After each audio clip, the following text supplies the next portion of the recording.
Hi there students की बहुत demand के बाद आज से हम एक सीरीज़ शुरू कर रहे हैं इंग्लिश लिटरेचर को लेकर के। इंग्लिश लिटरेचर सीबीएसई क्लास 12 हम बिगिनिंग करेंगे आज की poem a thing of beauty से। अ थिंग ऑफ ब्यूटी जिसके पोएट हैं जॉन कीट्स। किसी भी हम पोम को कैसे पढ़ें, उसको कैसे इलस्ट्रेट करें, उसको कैसे पैराफ्रेज में समझें, इसको पहले हमें समझना होगा। जब भी हम किसी पोम को समझते हैं तो उसको समझने में कुछ बातें हमें ध्यान रखनी है। एक है हमारा वर्ड मीनिंग है, एक है हमारा लिटरेरी मीनिंग, एक है हमारा according to figure of speech या अकॉर्डिंग टू पोएटिक डिवाइस कोई सेंस कैसे निकल रहा है, इसको हमें समझना है। जब भी हम किसी पोम को समझते हैं तो समझने में हमें ख़ास बात यह है कि सबसे पहले हमें उस स्टेंजा के सेंस को समझना है, उसकी थीम को समझना है, पोएट क्या कहना चाहते हैं, ये हमें उस बात पर फोकस करना है। सेकंड थिंग आती है किसी भी पोम के वो वर्ड्स जो कि हमें कई बार कंफ्यूज कर देते हैं। तो जो आर्ट है किसी भी स्टैंजा को कंपोज करने की, हम उसको धीरे धीरे समझ पाएंगे। किसी पोम को समझने के लिए सबसे पहले ये समझना बहुत ज़रूरी है कि जो नेचर है पोएट की वो किस तरह की है, वो क्या कहना चाहते हैं इन लाइंस के अंदर, और हमें सिर्फ वर्ड्स के अंदर न जा कर के सोल स्ट्रिंग स्टाइल में, जिससे कि हमारी पूरी अंतर आत्मा तक उस नॉलेज का एब्जॉर्बमेंट हो जाए, इस तरह से हमें समझना है।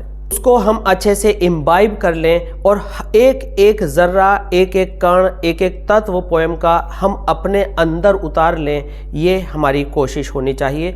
तो आज की हमारी पोएम होगी a thing of beauty. This is M Rahman and I welcome you to our AC classes of English language. Today let's understand about the poet John Keats a little. जॉन कीट्स एक रोमांटिक पोएट हैं, ये England से हैं और इनका जो लाइफ स्पैन है वह है 1795 से 1821 तक। इतनी कम एज में होने के बाद भी ये ऐसी रोमांटिक पोएट्री लिख पाए। यहाँ पर जो रोमांटिक पोएट्री का मीनिंग है इसको अच्छे से समझना ज़रूरी है। ये रोमांटिसिज्म जो है ये उस सांसारिक आशिकी से रिलेटेड नहीं है, ये वो रोमांस नहीं है जो हमारे माइंड में होता है। ये वो रोमांस है जो नेचर से रिलेटेड है, जिसको हम हिंदी में छायावादी कवि के नाम से जानते हैं, छायावाद के नाम से जानते हैं। रोमांटिसिज्म का मतलब यह है कि अगर हमने किसी ट्री को देखा, किसी एनिमल को देखा और हम उसकी स्पिरिट में खो गए और हम उसको बहुत पसंद करने लगे, इसको रोमांटिसिज्म कहते हैं। यहाँ पर कोई बिलविड और लवर होने की ज़रूरत नहीं है। तो जॉन कीट्स का जो ये अ थिंग ऑफ ब्यूटी है ये एक एक्सेप्ट है और ये एंडीमियन से लिया गया है, जो कि अपने आप में एक लेजेंड है, जो ग्रीस से रिलेटेड है। ये एक ग्रीक लेजेंड है और एक पोएटिक रोमांस है। अब इसमें शेफर्ड कौन है और किसको एंडीमियन कहा गया, ये सब बातें बाद की हैं। सबसे पहले हम ये समझना चाहेंगे इस पोएम के अंदर कि poet a thing of beauty से क्या आशय रखते हैं, अ थिंग ऑफ ब्यूटी अपने आप में है क्या। तो जो हमारी पहली लाइंस हैं, टोटल 24 लाइंस इस पोम के अंदर हैं और इन लाइंस में किस तरह से डेवलपमेंट ऑफ थॉट चला है इसको हम समझते जाएंगे। अगर आप पोएट्री में इंटरेस्ट रखते हैं तो आपको ये बातें समझनी होंगी, और अगर आप इन बातों में इंटरेस्ट नहीं रखते हैं तो आप वीडियो को यहाँ तक निकाल करके सीधा उसका जो पोएम का जिस्ट है, सार है, सारांश है, मीनिंग है, पैराफ्रेज है, समझना होगा। हम पोएम को इस तरह से टीच करेंगे कि सबसे पहले हम आपको पैराफ्रेज में बात करेंगे। पैराफ्रेज का मतलब है no further illustration, no further details, no explanation, कि एक वर्ड का ग्रुप, वर्ड्स का ग्रुप हमारे सामने आया, उस वर्ड्स के ग्रुप को हम समझाएंगे कि पोएम में किस तरह से उसका मीनिंग है, फिर उसका आशय, उसका मीनिंग, उसकी डेप्थ कहाँ तक जाती है वो आप समझेंगे। तो जैसे कि पोएम शुरू होती है, इसकी फर्स्ट लाइन है अ thing of beauty is a Joy for ever, और ये जो फर्स्ट लाइन है ये अपने आप में एक प्रोवर्बियल लाइन बन गई है। प्रोवर्बियल लाइन मीन्स कि हम इसको कहावतों की तरह से बोलते हैं और बार बार लोकोक्ति के रूप में जो कुछ सिखा देने वाला एक सेंटेंस होता है, मैगज़ीम होता है, हम बोलते रहते हैं। क्या बोलते हैं? A thing of beauty is a joy forever. आप देखेंगे कि यहाँ पर आपकी पूरी इलस्ट्रेशंस आपके सामने आती रहेंगी। अ thing of beauty is a joy forever. पहली पंक्ति को समझते हैं। कोई भी जो खूबसूरत चीज़ है उसकी डेफिनेशन क्या है? रियलिटी तो यह है कि किसी भी खूबसूरत चीज़ की डेफिनेशन हो ही नहीं सकती। स्टिल जॉन कीट्स ने इसको डिफाइन करने की कोशिश की है कि खूबसूरत चीज़ वह होती है जो किसी को मिसलीड ना करे। खूबसूरत चीज़ वह होती है जो वक्त बढ़ने के साथ साथ अपनी अच्छाई को मेंटेन रखे। फिजिकल ब्यूटी, ट्रू ब्यूटी या अ थिंग ऑफ ब्यूटी नहीं हो सकती, बिकॉज ये वक्त के साथ साथ, समय के साथ साथ डिस्ट्रक्शन का शिकार होती है, ये घटती चली जाती है, ये डिमिनिश होती है। तो जो वोकैबुलरी, जो वर्ड्स हम यूज़ कर रहे हैं, इनको आपने लिखना है, because they will be helpful in your explanation and answers. तो a thing of beauty is a joy forever. A thing of beauty, एक खूबसूरत चीज़, एक सुंदर वस्तु वह होती है जो वक्त और समय के साथ साथ अपनी सुंदरता को बढ़ाती रहती है और कभी नथिंगनेस में चेंज नहीं होती और कभी समाप्त नहीं होती। तो आपको क्वेश्चन आएगा पहला, what is a thing of beauty? Then your answer will be a thing of beauty is a thing that never ends and its beauty and utility and importance increases as the time passes. The next expression is, it will never pass into nothingness. It will never pass into nothingness. Nothingness means zero. Nothingness means uselessness. It means a thing of beauty never goes to zero, never goes to be zero, but will keep a bower quiet for us. यहाँ पर John Keats जो अ thing of beauty है, हम आपको सीधे सीधे बता दें कि वो इस थिंग ऑफ ब्यूटी को नेचर में देखते हैं। इट मीन्स जो थिंग ऑफ ब्यूटी है वह हमारे लिए एक पीसफुल बावर बनाती है। बावर मीन्स पेड़ों का कुंज, पेड़ों का एक ग्रूव, पेड़ों का एक दल। इट मीन्स नेचर का एक ऐसा सराउंडिंग क्रिएट करती है जो हमारी सोल को पीस देता है। जब भी हम कभी डिप्रेशन का शिकार होते हैं तो हम घूमने जाते हैं, नेचर में जाते हैं, और डॉक्टर्स हमको सलाह देते हैं कि हम नेचर में जाएं, सुबह को टहलें। Why all this? Because nature में हमें सुकून मिलता है और नेचर हमारे लिए बावर बनाती है, एक शेल्टर बनाती है जिसमें जाकर के हमें सुकून मिलता है। तो यहाँ पर एक इम्पोर्टेंट वर्ड आया, बावर। बावर का मीन है कि एक peaceful place created by nature. इसके बाद आगे पोएट कहते हैं, and a slip full of sweet dreams and health and quite breathing. A thing of beauty हमें क्या देती है? अ थिंग ऑफ ब्यूटी हमें देती है sweet dreams, good health, quite breathing. जब स्टूडेंट्स इसको फॉर द फर्स्ट टाइम पढ़ते हैं तो वो ये नहीं समझ पाते कि इन सारी बातों को किस तरह से लिंक करें। कोई भी जो थिंग ऑफ ब्यूटी है उसका नाम है सुकून देने वाली कोई भी चीज़। अ थिंग ऑफ ब्यूटी एक ऐसा सुकून देने वाली चीज़ जो वक्त के साथ बढ़ता जाता है, कभी ख़त्म नहीं होता, जिसकी वैल्यूज़ कभी भी नहीं घटती। और ये हमें क्या देती है? ये हमें अच्छी नींद देती है, ये हमें अच्छे ड्रीम्स देती है, ये हमें अच्छी ब्रीदिंग देती है। लॉजिक लगाने वाले स्टूडेंट सोचेंगे कि सर यहाँ ब्रीदिंग से क्या मतलब है? आपने मेडिकल साइंस में देखा होगा कि कोई भी डॉक्टर सबसे पहले स्टेथोस्कोप से ब्रीदिंग चेक करते हैं। अगर हमारी सांसें सही हैं तो हेल्थ सही है, हेल्थ सही है तो नींद सही है, और नींद सही है तो आप क्या करेंगे? हैप्पी रहेंगे, हेल्दी रहेंगे, सक्सेसफुल रहेंगे। तो अ थिंग ऑफ ब्यूटी हमें ये सब प्रोवाइड करती है। अगर हम आज की एज के रोमांटिसिज्म को देखें तो एवरीथिंग इज मटेरियलिस्टिक, सब कुछ भौतिकवादी है, सब कुछ दुनियादारी वाला है, जिसमें रूह और आत्मा, और जैसे कि एंडेमियन का वर्ड मीनिंग है, लिटरेरी मीनिंग है अंतःकरण। अंतःकरण का मतलब होता है डेप्थ ऑफ द सोल, आत्मा की गहराई। तो अ थिंग ऑफ ब्यूटी हमें शांति देती है, सुकून देती है, पीस देती है, काम देती है। ये अलग अलग शांति के रूप हैं, लेकिन हमें इनको डिफाइन करना सीखना होगा। In short, a thing of beauty हमें चैन देती है। एक बार इस स्टैंजा की इन लाइंस को फिर रिपीट कर लेते हैं। A thing of beauty is a joy forever. A thing of beauty हमेशा के लिए प्रसन्नता देने वाली एक वस्तु है। अ thing of beauty always gives us happiness. It's loveliness increases means its beauty is on progress, always on progress. It will never pass into nothingness means it never dies.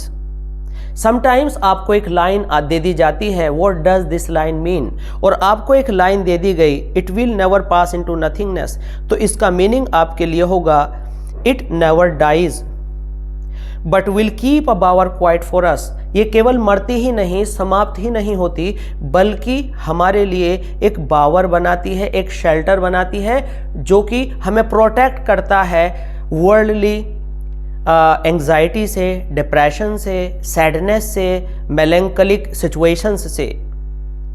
और ये हमें अच्छी नींद देती है, अच्छी हेल्थ देती है और अच्छी ब्रीदिंग देती है। नाउ अब जब लास्ट होगा इस पोम का, तो इसमें आप क्या देखेंगे, हम आपको बताएंगे कि इम्पोर्टेंट क्वेश्चंस क्या बनते हैं इसमें से, और हम आपको बताएंगे कि किस लाइन के अंदर कहाँ कहाँ पर कौन कौन सी पोएटिक डिवाइसेस हैं। अब आगे चलते हैं।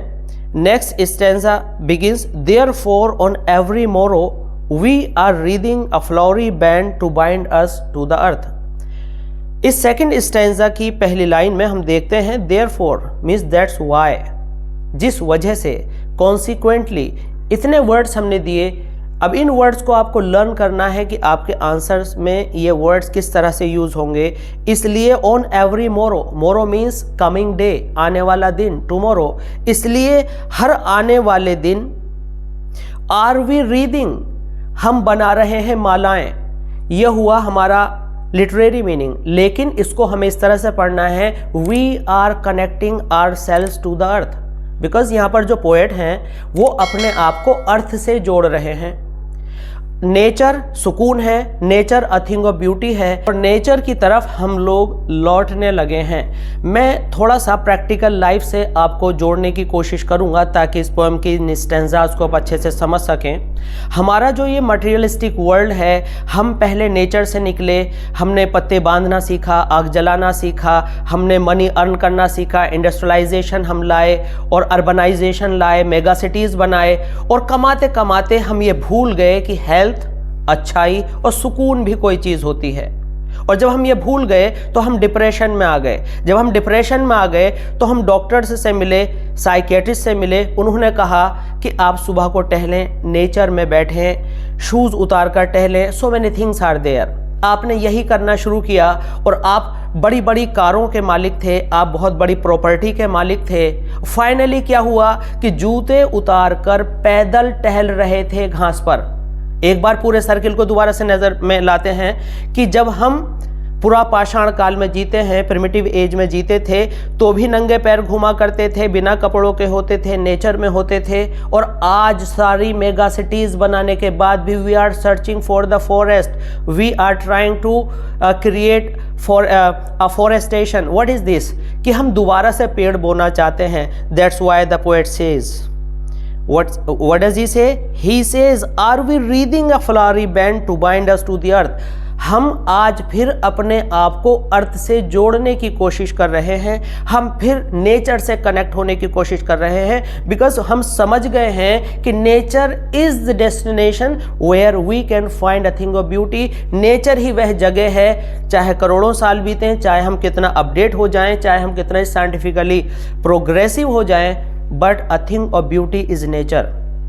हम नेचर की तरफ लौट रहे हैं।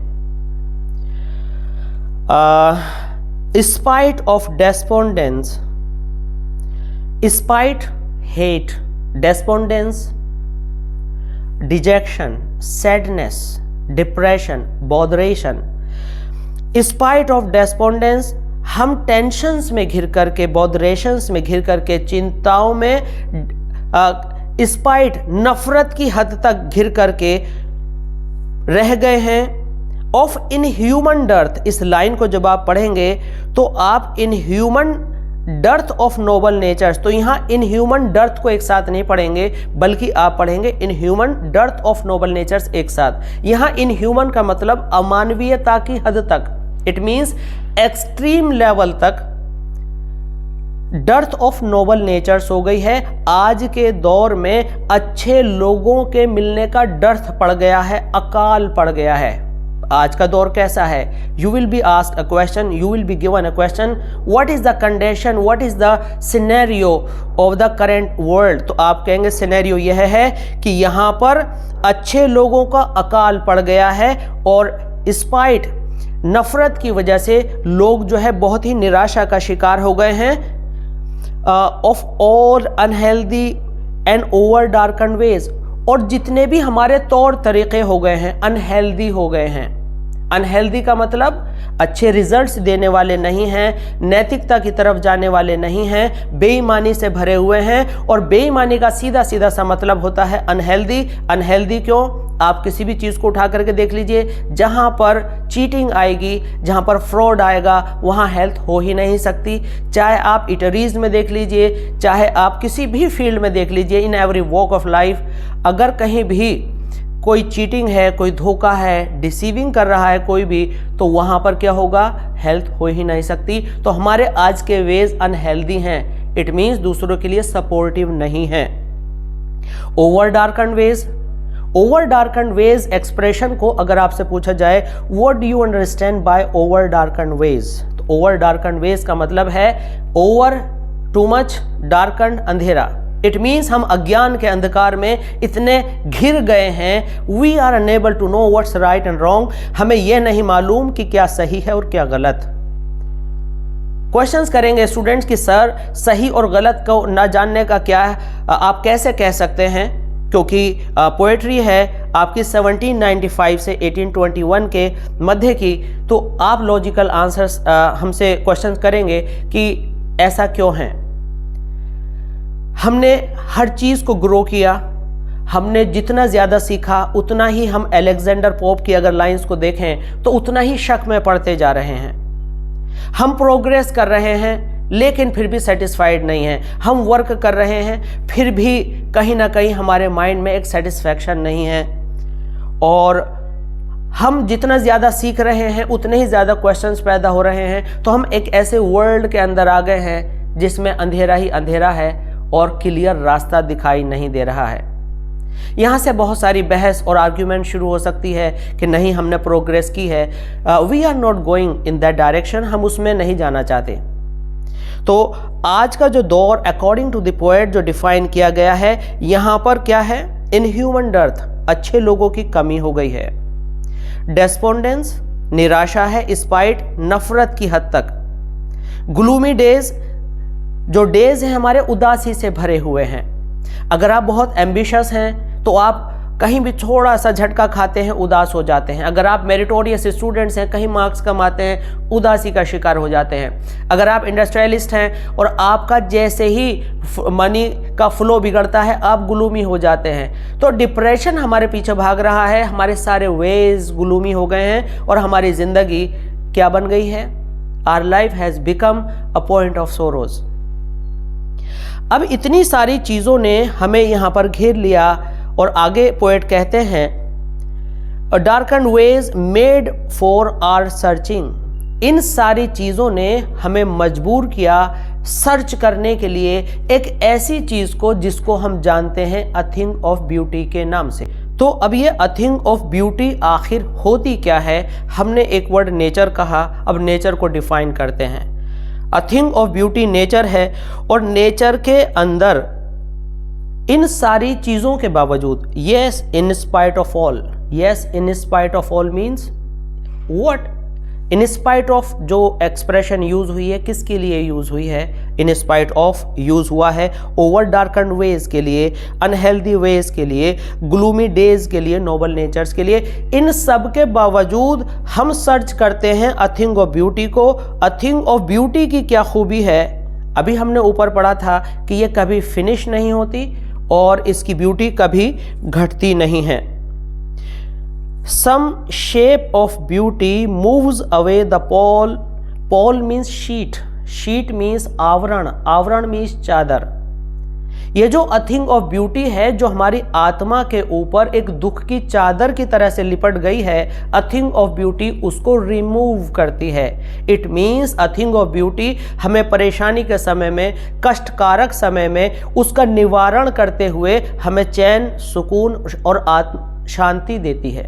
A thing of beauty क्या करती है, moves away the pall of our sadness। ये हमारी जो आत्मा दुखी हो गई है उसकी सैडनेस को समाप्त करती है। तो उस सैडनेस को समाप्त करने के लिए हमें ज़रूरत पड़ी अ थिंग ऑफ ब्यूटी की, इसलिए हम अपने आप को we are reading with the अर्थ।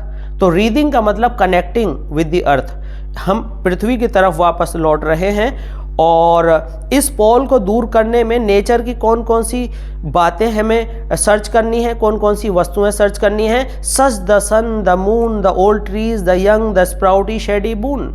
और ये जो थिंग ऑफ ब्यूटी है, ये सूरज है, ये चांद है, ये पेड़ है, ये नए sprouting means newly growing trees हैं, प्लांट्स हैं, और shady boon.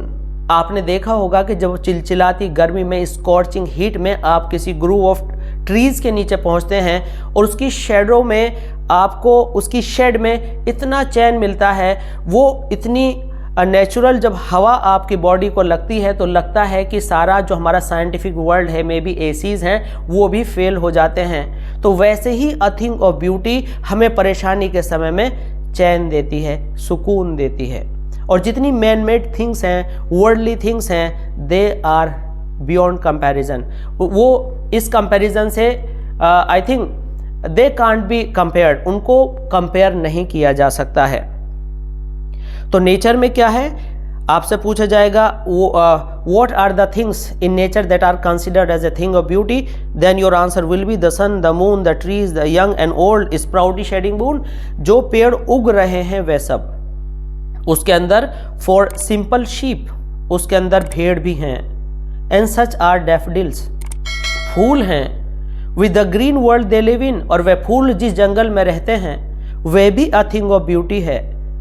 In and clear rills, rills refers to brooks, rivers, जो झरने हैं, जो नदियां हैं, जो बहता हुआ पानी है। That for themselves a cooling covert make, ये हमारे लिए एक कूलिंग कवर्ट बनाते हैं। कवर्ट का मतलब होता है एक ऐसा प्लेस जो विजिबली सामने ना हो, एक ऐसा प्लेस जो हमारे लिए कवरिंग क्रिएट करता हो। थोड़ी देर के लिए इस लाइन को हम इस तरह से समझते हैं, that for themselves a cooling covert make gains the hot season. यहाँ पर जो गेंस लिखा है, इससे पहले आपको एक अपोस्ट्रोफी जैसा साइन यहाँ पर मिलेगा। तो इस कोटेशन मार्क की तरह दिखने वाले साइन का मतलब है कि यहाँ पर ए नहीं लिखा गया है, इसका मतलब है अगेंस्ट द हॉट सीजन। और यहाँ हॉट सीजन का रेफरेंस जाता है, हॉट सीजन का यहाँ मीनिंग है परेशानियाँ। जिस तरह से परेशानियों के समय में कोई सुकून देने वाला शेल्टर हमारे लिए हेल्पफुल होता है, उसी तरह से ये शेडी बून, ये फूल, ये फॉरेस्ट, ये सारे ट्रीज, ये एनिमल्स हमें एक नेचुरल कंडीशन में वापस लाने पर हमें मजबूर करते हैं और हम अपनी परेशानियों को भूल जाते हैं। द मिड फॉरेस्ट ब्रेक, और ऐसे ही मिड फॉरेस्ट मीन्स फॉरेस्ट के बीच में रहने वाला जो मस्क रोज़ है, जंगली गुलाब है, उसकी खुशबू हमें टेंशन से, परेशानियों से छुटकारा दिलाती है और हमें लाइटन करती है, और हम अपने आप को परेशानियों से हल्का करते हैं और रिलीफ पाते हैं। इसलिए अ थिंग ऑफ ब्यूटी को हम कहते हैं कि इसका जॉय हमेशा बढ़ता है और ये कभी नथिंगनेस में नहीं पहुंचती, कभी ये ख़त्म नहीं होती है। अब यहाँ से लास्ट की जो हमारी यहाँ पर 4 लाइन्स हैं, पोएट का मूड एकदम बदलता है और हमारा माइंड जो अभी यहाँ पर लगा था कि जो अ थिंग ऑफ ब्यूटी है वे केवल एनिमल्स हैं और ग्रास है और वेजिटेशन है, उससे अलग यहाँ स्पिरिचुअलिज्म थोड़ा सा देखने को मिलेगा। अ थिंग ऑफ ब्यूटी हमारे फोर फादर्स भी हैं, उनके वो जीवन गाथाएं जो हमारे दुखों को दूर करती हैं। जब उनकी लाइफ स्टोरीज को हम पढ़ते हैं और पढ़ कर के अपने दुखों को भूल जाते हैं, हमें सपोर्ट मिलता है, हम मोरल स्ट्रेंथ लेते हैं, तो वो भी अ थिंग ऑफ ब्यूटी है। The poet says, we have imagined for the mighty dead.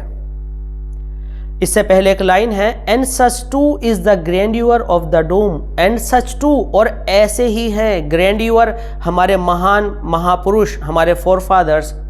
कुछ इलस्ट्रेटर्स इसको इस तरह से इलस्ट्रेट करते हैं कि ये पैट्रियट लोगों को के लिए लेते हैं जिन्होंने हमारे को ऐसी सीख दी और वह लोग सेक्रीफाइस कर गए।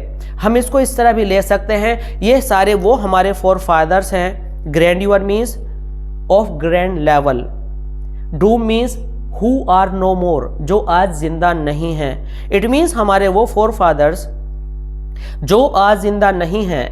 We have imagined for the mighty dead, और हमने वो सारी अच्छी बातें जो अपने mighty means powerful, dead means who are no more, जो आज इस वर्ल्ड में नहीं हैं, के लिए जो हमने इमेजिन की हुई हैं। All lovely tales that we have heard or read, और उनके बारे में वह सारी गाथाएं, वो सारी कहानियां जो हमने सुनी हैं या पढ़ी हैं। कहने का सेंस यह है कि हमारे वो माइटी डैड, हमारे वो महापुरुष, हमारे वो बुजुर्ग, हमारे वो संत, वे लोग जो आज हमारे बीच नहीं हैं, लेकिन वो अपनी ज़िंदगी के जो एग्जाम्पल्स, जो कहानियाँ, जो गाथाएं जो हमने पढ़ी हैं या सुनी हैं, छोड़ करके गए हैं, वो भी हमारे लिए अ थिंग ऑफ ब्यूटी हैं, क्योंकि उनकी गाथाओं से हम कुछ सीखते हैं, उनकी कहानियों से हम सीखते हैं। जो कुछ हमने पढ़ा उससे जो हम इंस्पायर होते हैं वो हमें रिलीफ देती हैं। That's why they are also a thing of beauty.